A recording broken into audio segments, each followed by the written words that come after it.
கம்பீரமாக காட்சியளிக்கும் குன்னூர் ரயில் நிலையத்தின் கட்டமைப்புகளை சீர்குலைக்காமல் புதுப்பிக்கும் பணிகள் முழுவீச்சில் நடைபெற்று வருகின்றன.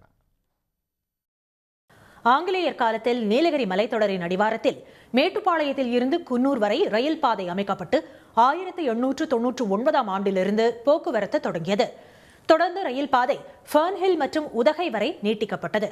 தொழில்நுட்ப வசதிகள் இல்லாத காலத்தில் மிகவும் செங்குத்தான சாய்வுகளின் வழியாக 45.88 கிலோமீட்டர் நீளத்துக்கு நீலகிரி மலை ரயில் 250 பாலங்கள் மற்றும் 16 சுரங்கங்களுடன் அமைக்கப்பட்டது.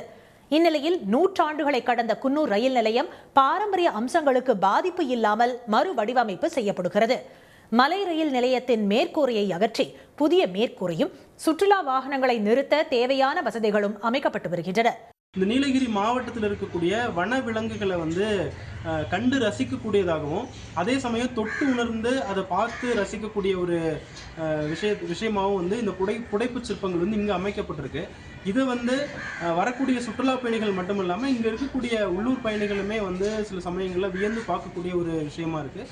இது ஊட்டியில் என்னென்ன அனிமல்ஸ் இருக்கோ அதை ஃபுல்லாக நாங்கள் எடுத்துக்கிட்டு மொத்தமாக ஒவ்வொருக்கும் தனித்தனியாக செக்ரிகேட் பண்ணிவிட்டு அதில் ஒவ்வொன்றுக்கும் தனித்தனியாக ஸ்பேஸ் கூட பண்ணியிருக்கோம். இதுக்கு மேலே பார்த்திங்கன்னா சிமெண்ட்டை வச்சு இதை பண்ணியிருக்கோம்.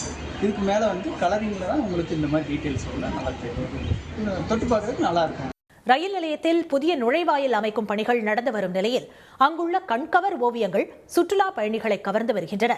குன்னூர் ரயில் நிலையம் புனரமைக்கப்படுவது பொதுமக்கள் மத்தியில் மிகுந்த வரவேற்பை பெற்றுள்ளது. உடனுக்குடன் செய்திகளை தெரிந்து கொள்ள சன் நியூஸ் பெல் ஐகானை கிளிக் பண்ணுங்க.